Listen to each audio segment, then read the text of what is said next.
Voyez-vous derrière moi l'espèce de brume à l'horizon, cette ambiance un peu glauque? Ça me fait toujours penser à des zombies.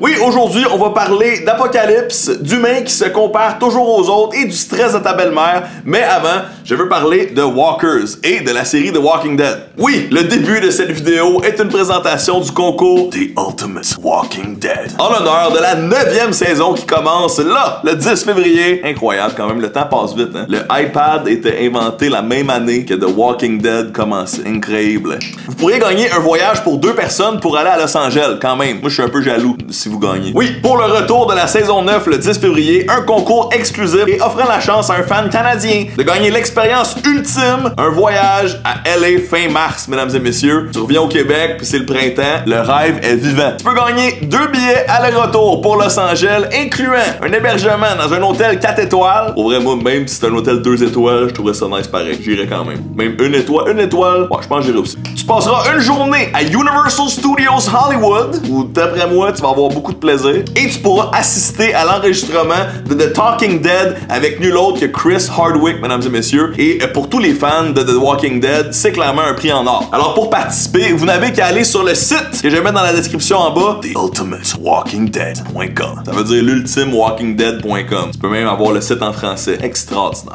Le concours est seulement ouvert aux résidents canadiens au Canada. Et toute l'information est sur le microsite ci-bas. Voilà, parlons maintenant de zombies.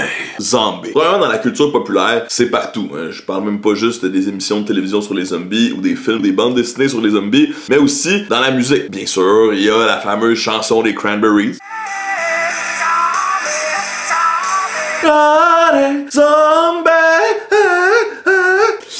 Ou dans le rap, un de mes rappeurs préférés, Killer Mike, dit dans une de ses pièces que des zombies sont encore en train de chercher des roches le matin alors qu'ils se promènent sur la rue. Bien sûr, ici on fait référence à des gens qui recherchent du crack et qui cherchent comme des zombies la drogue, mesdames et messieurs. Ça vous transforme en zombie. Plusieurs personnes pensent que le premier film de zombies est arrivé en 1968 avec Night of the Living Dead, ce chef-d'œuvre de George Romero. Mais en réalité, plus de 40 ans précédant ce film, il y avait déjà un zombie dans le film White Zombie, un film où un prêtre voodoo zombifie une femme. Oui, au début, dans la culture zombie, il y avait beaucoup d'une culture voodoo. Bon, pourquoi on a peur des zombies? Pourquoi on aime regarder des zombies? Bonne nouvelle, la science s'est penchée là-dessus. Oui, pour vrai, la science s'est vraiment penchée là-dessus. Il y a des dizaines et des dizaines d'études scientifiques sérieuses qui ont été faites sur les zombies. J'en ai lu quelques-unes, j'ai lu plusieurs résumés aussi qui ont apparu dans certains médias scientifiques. Or, voici mon résumé de pourquoi on aime et on a peur des zombies. Bon, bien sûr, premièrement, il faut se poser la question de l'horreur en général. C'est quand même particulier quand tu y penses, en tant qu'espèce, qu'on aime s'installer devant un appareil de télévision pour se donner peur. C'est pour se faire vivre des émotions négatives. On pourrait penser que nous, en tant qu'animal social, ben, on essaie de vivre des émotions positives le plus souvent possible. Mais non, des gens adorent se faire du mal en regardant des choses épeurantes. Il y a eu plusieurs réflexions à ce sujet. La plus scientifique, c'est que notre cerveau comprend qu'on subit des émotions négatives et de la peur, mais qu'on n'est pas réellement en danger. Ça permet d'explorer et de cultiver ces émotions, ce qui peut nous être utile dans la vraie vie quand on fait vraiment face à de l'adversité ou à des situations épeurantes où on est vraiment en danger, et ça nous prépare à ces moments-là sans vraiment mettre notre vie dans les mains d'une bande d'assoiffés affamés de sang et de cerveau. Aussi, dans les films et les émissions de zombies, il est toujours question d'apocalypse. Hein? C'est souvent les zombies qui vont créer ou ont créé la fin du monde tel qu'on le connaît. Et l'apocalypse, laissez-moi vous dire que c'est pas la première fois qu'on en parle dans nos histoires humaines qu'on se raconte. La Bible, à peu près toutes les religions, pas mal tous les films de super-héros au monde, c'est une manière de sauver le monde, donc d'empêcher l'apocalypse. Et à pas mal toutes les époques, on a pensé que c'était la fin du monde. J'ai déjà parlé de ça, mais j'ai regardé des documentaires des années 80 récemment et on entendait les mêmes discours qu'aujourd'hui sur la fin de la planète. On se souviendra aussi des Mayas qui étaient supposés mettre fin au monde en 2012. Bref, c'est vraiment la mode de penser que le monde se termine. Et ce, à toutes les époques depuis qu'on peut recenser le fait qu'on se raconte des histoires. Minimum 2000 ans. Ma théorie personnelle, c'est que l'humain sait qu'il va mourir un jour. Et il préfère penser que le monde au complet va va mourir plutôt que ce soit seulement lui qui meurt alors que la vie continuera et il y aura d'autres humains et d'autres histoires qui se vivront sans toi. Oui, sans toi. Toi puis moi,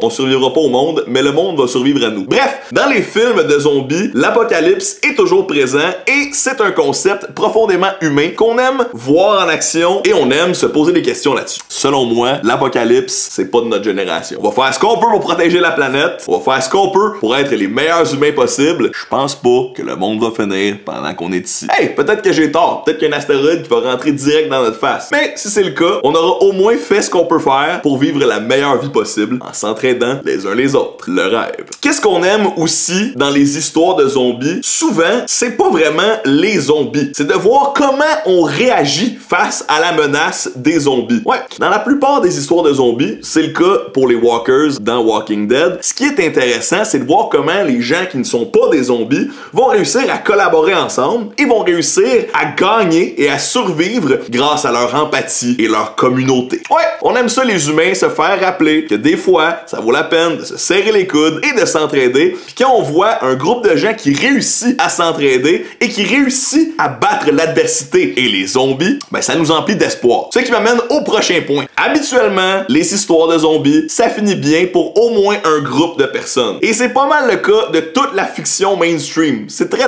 rare qu'un film de fiction ou qu'une histoire de fiction termine mal. Et ça, c'est parce que nous, en tant qu'humains, on a besoin d'être inspirés et on a besoin de voir des gens qui nous ressemblent gagner. Ça nous rappelle que nous aussi dans nos vies, on a des problèmes et on a des choses à affronter et qu'on a des chances de gagner si eux, dans l'émission, ils l'ont fait. Ouais, les zombies donnent un ennemi commun à un groupe d'humains qui nous ressemblent et ça, c'est démontré. Il y a rien qui unit plus les gens qu'un ennemi commun. Malheureusement, ce principe est trop souvent utilisé en politique. Plutôt que vous faire rendre compte qu'on pourrait s'entraider et aller plus loin, on va choisir un ennemi qui ne nous ressemble pas. On va le blâmer pour tous les problèmes au monde. Et bien ça va unir les gens qui se positionnent contre cet ennemi-là. Dans le meilleur des mondes, on serait capable de se rendre compte que les vrais ennemis, c'est l'ignorance, la souffrance et l'égoïsme. Il y a un autre aspect assez caractéristique des histoires de zombies et c'est la violence. La violence souvent extrême et parfois même exagérée. Oui, les humains, on est programmés pour réagir à la violence. Bon, pas besoin de vous apprendre que dans les films, dans le sport, dans le fait de démeinger ton char l'hiver, il y a beaucoup de violence. Et les zombies, c'est tellement parfait pour ça, parce que ça nous permet de montrer de la violence sans aucun problème moral. Ouais, je m'explique. Des zombies, ça a été vidé de toute son humanité. Tout ce qui reste d'un zombie, c'est sa faim insatiable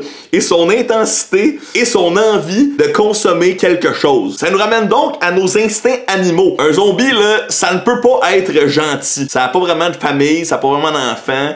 C'est une représentation de nos instincts primaires. Et comme c'est vidé de toute son humanité, mais ça ressemble un peu à un humain, on peut le battre à grands coups de batte de ce que vous voulez, tirer du gun dessus, le brûler, il n'y a aucun problème, ce n'est qu'un zombie. Or, ça nous permet d'avoir du plaisir en regardant de la violence. Ça, c'est moi qui mange du popcorn. Wow, je mange du popcorn.